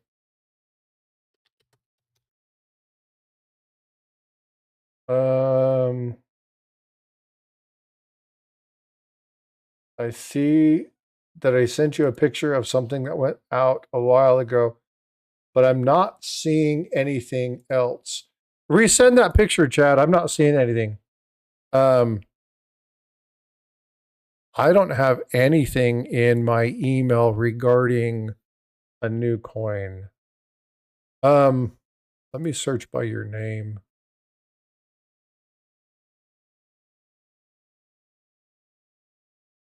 Now resend it. I don't have anything. It definitely didn't go to my Frost Giants account, so let me check the junk and see if it's in the junk folder. I don't think it would be. Search. No, I don't have anything, Chad. Send it again, and I'll pull it up. Freaking awesome. 10 gifted memberships. Dude, thank you so much. Angry Warrior, Mike Noodle, that's awesome. FG Stacker, Eunice Torres, Nana Stacks, RB Area, Otis, Captain Stacks, Kinamine, or that wasn't Kinamine, GRC, and Steve looking for silver. Thanks, freaking awesome. I definitely appreciate you, brother. Definitely appreciate the support. Let's see if I got anything else.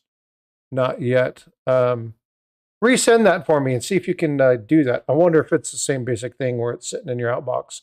If it was a very large file, sometimes they take a long time to come through. I haven't seen this yet. I've got my phone notification sitting here. You just tagged me. I just got notification of a Discord 2004.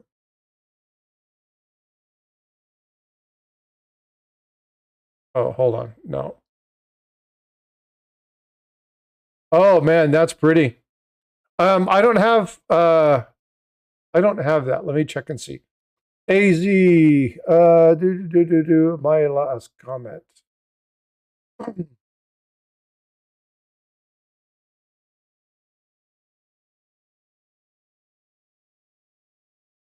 I don't see anything from you either, AZ. Are you guys sending it? I don't see anything in my nothing in there, and I don't see anything in my spam.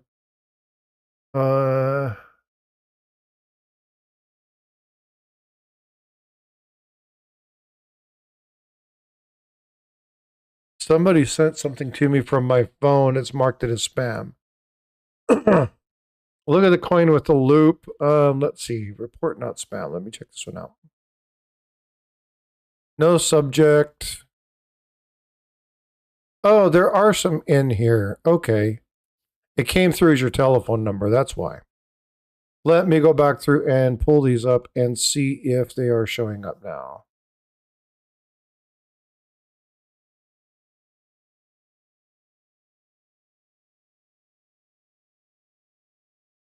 No, they're still not showing up. I wonder what's going on. I can't pull those up. You're going to have to put that, you're going to have to re-put that in. Yeah, Chad, I don't see anything. Where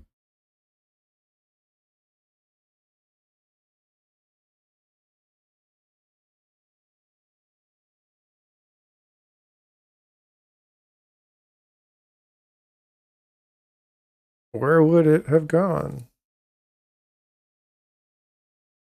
Unread email. Let me check and see if it's in a different one.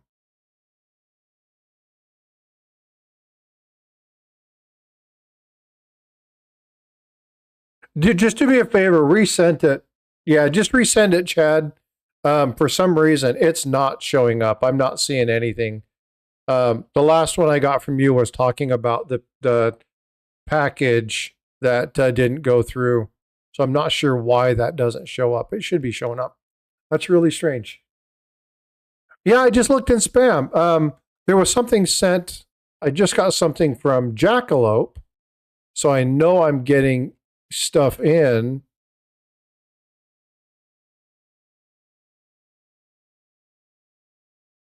Hold on. That's really small, Jackalope. Is that? Let me download that. Hold on. Is that an 8? I always love seeing this kind of stuff.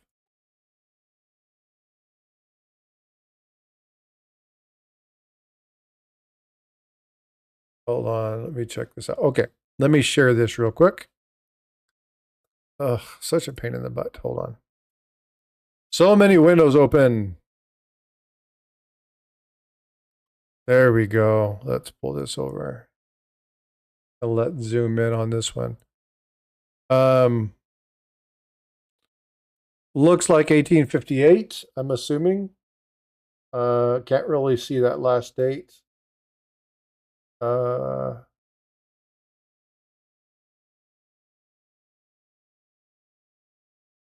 really sure what that is. Either one, 85. 7. There's the 7 right there. 1857 Flying Eagle cent. That's a nice find, dude.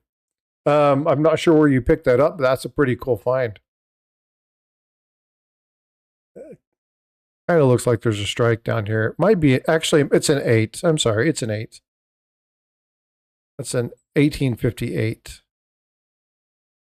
Kind of looks like there's a 7 and then an 8, but that's an 8. That you can definitely see this ridge down here. It comes across here. But definitely, it kind of looks like a 7's there. That's pareidolia, I'm sure. That's definitely an 8. Nice find. Nice piece. Let's get back over here and see if he has sent those back over. Yeah, I love the Flying Eagle scent. It's amazing. Farm Dog, you got to go. I'm dropping that stuff in the mail, so you should be getting that stuff here in a couple of days. Like I said, they're all sitting here. I just needed to put them together. And I have L's and Paula's packages going out today as well. So if I owe you something, they should be coming out. Let's see. There's another one here. I've got another email from AZ, so let me pull that out. And Chad, make sure you send those to me so I can pull that up. I don't have that that particular item. So let's see. What else do we got? AZ just sent 2 images. Oh, cool.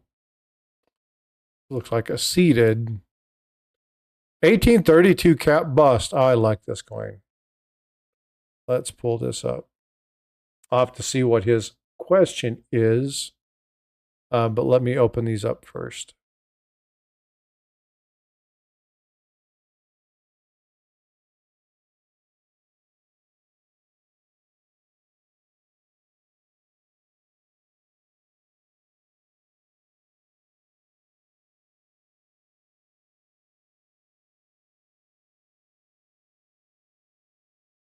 Okay, let me pull that up real quick. And I'll share this with you guys. Just sent you an email. Yeah, this is really cool. This isn't the coin that them and Jack are going to talk about. This is a different coin. They were going to be talking about the other one. This is a cap bust. This is a 32. The other one was the $17.95. That's the one that they were going to be discussing with Jack Young. But this is a pretty cool coin. I'm going to share this one real fast. I've got, this is the reverse. We'll pull the reverse up first. Let's move that over. Let's make that big and let's zoom in. Again, this is the $50. This is the 1832 cap bust. I really like the heraldic eagle on this particular one. Good looking coin. I would need to actually look at it, pull up my resources to look at all the markers and make sure everything is right on it. But here's another one. This is the obverse of that.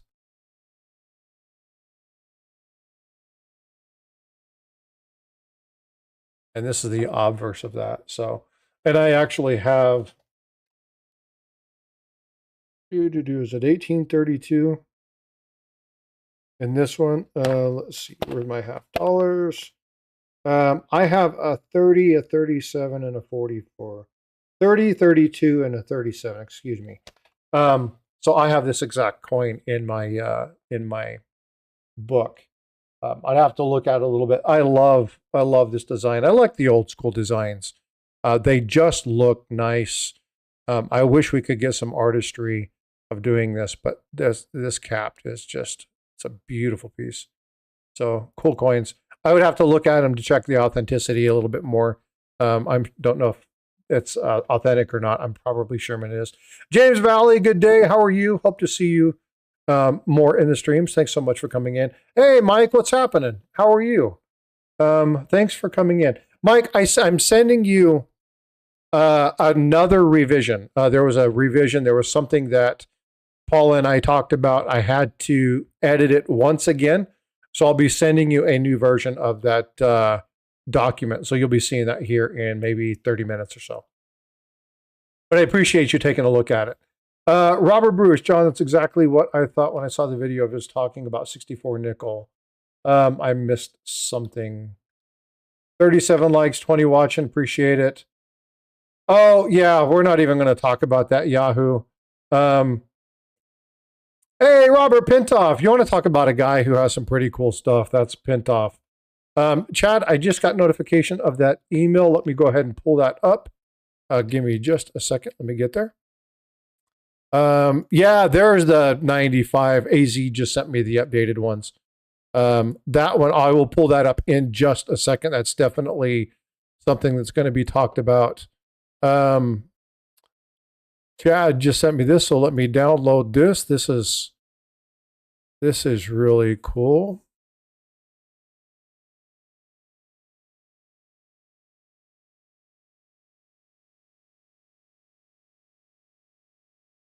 Oh, it's not going to let me do that. So I'm going to have to show in this format because it doesn't like that view. Hold on.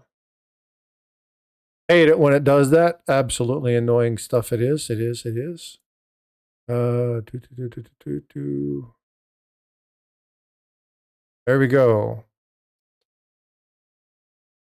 So let me get here and move that over.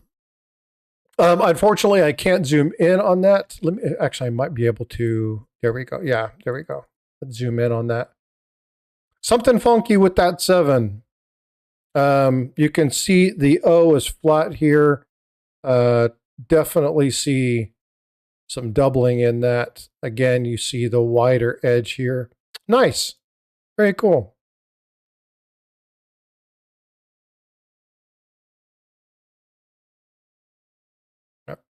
Down through here, thickness in the 7, definitely something going on there. Nice piece. Very cool piece, Chad.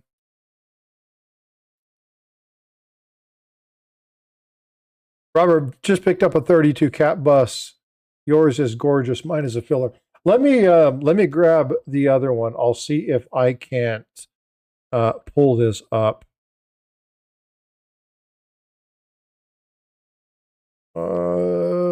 Let's pull up the other one that is AZ just sent out. This is, yeah, that's the coin that they're going to be talking about. This is the 1795. This is a sad story. This is when people do really good things and unfortunately get taken advantage of. But the amount of information that can come from this, the positives that can come from this are great. And the fact that they're doing this and AZ is willing to share this information is amazing. Because, yeah, it's okay. I like the cat bus. Well, I'm going to be looking at that one later.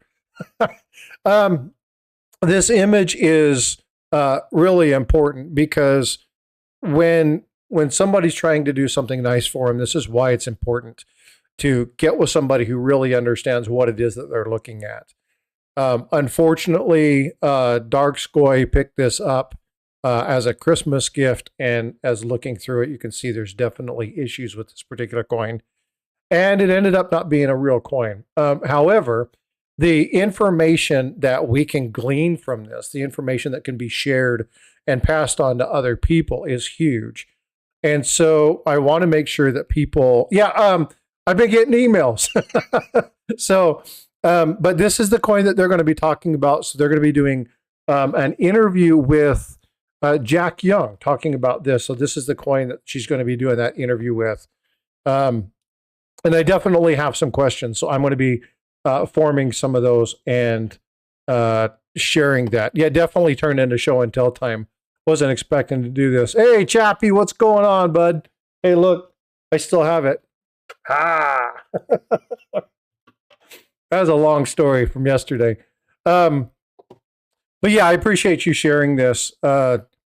Again, we can learn from mistakes. And so the important thing when something like this happens to you, yeah, the real one would cost quite a bit of money. Hey, Liquid, how you doing? Good to see you. Unfortunately, this is where making decisions about expensive coins or rare coins without consulting people who really understand the coins, the varieties, can get you into hot water. Now, I say this not to pick on AZ coins because one of the very first coins that I picked up that was what I thought was rare was my birth year in the trade dollar. It's 1873. It is a very hard coin to find. And I found one that was about $400. And I thought, oh, I'm all over this. It's just a $2,000 coin. I don't think they fully understand. Jumped at it, bought it, got it in. And as soon as I saw it in person, was like, oh no. Fortunately, reached out to the person, and I think it was pretty clear to them that they didn't know that they had been dealing with a coin that was not real. They immediately refunded my money. I immediately sent it back. They're very apologetic. It was one of those things where I do believe, I don't think they were trying to deceive. I think they just didn't know. And I am, Hugh, I'm old as hell. No, I collect coins that were 100 years of my birth year. It's one of those things that one of the things that got me into coin collecting was buying those for my birth year for my daughter. I got too much stuff open. My screen is freezing on me. But yeah, so again, it's important to be able to know and understand what's there. But we can learn from these things, right? So there's so many opportunities to gain and to learn information from people, and mistakes. Nobody ever learned anything from doing things right all the time. It's by making mistakes and by doing research and understanding what it is that is going on that helps us grow and become better at what we do. So I really do appreciate. I was 118.73. Yeah, smooth. I use lotion. Yeah, you think this is smooth? Won't even go there. But yeah, so you can find a lot of really cool things. But again, it's important to understand that. Thanks for the clarification. Yeah, you're only a year older than me. But yeah, it's important. And so being able to learn from people's mistakes and being able to share. There's a lot of people. There's stories. I'm sure almost everybody in chat has had some sort of experience with fake coins, whether it's having them come into a shop, buying one, seeing them online. I know that Mike is here. Not only have they seen Common Era, but they deal with a ton of counterfeit agents, which it's fun to watch him and Aaron talk about their Ancient Coin podcast, where they talk about some of the fake ones, and some of the fake ones sell for mass monies. Yeah, he's like, just a few. Now, I'm sure a whole hell lot more than a few. But again, we learn from that. In order to really understand what a fake is, you have to become familiar with the actual authentic one. But again, when people make mistakes, there's opportunities to learn. So never look at this as I'm foolish, I made a mistake, I'm an idiot. What did you learn from it? And if you gain something, if you glean something from those types of experiences, then you're better for it. And that's how we grow as people. That's how we grow in this hobby. And so don't sweat that. Don't feel bad. Yep, just like real life. So anyway, I have been on longer than I wanted to. There are other people getting ready to stream, and I definitely don't want to be streaming over them. I'm going to wrap stuff up. Folks, thank you so much for being here today, for all the support. Make sure you're smashing that like. For the new subscribers, thank you. Mike, I will finish that document out and get that to you. I'll probably do that here in the next few minutes. So be looking for that. I apologize. I write like I talk, and so there's going to be lots of revisions. Always a sketchy place. Antique stores, flea markets. Be extra careful. Liquid. That's a very wise thing. Now you can find great things in those locations, but you definitely want to be careful. You want to know what you're looking for, and if you're in the market for a very specific coin and you're going to go try to cherry pick those, know the coin. Know what you're going to look for. Don't just go out willy-nilly and say, I have no idea what I'm doing, but I'm going to go look for coins. It's a good time to get caught buying something that you're not aware of. So make sure you do a little bit of research about the coin you're going to purchase before you go. All right, folks, appreciate you guys hanging out with me on this weekend. I'm going to go get some stuff done, take my wife out to lunch, visit, and then go check out Eric later when he's doing his reveal. And you all take care of yourself. If you have the opportunity, go check out Witticism, if you like dad jokes, and go check out my daughter's channel, which is Bifrost Artworks 49. All right, folks, love you guys. Be well, be blessed, and I will see you guys in the stream.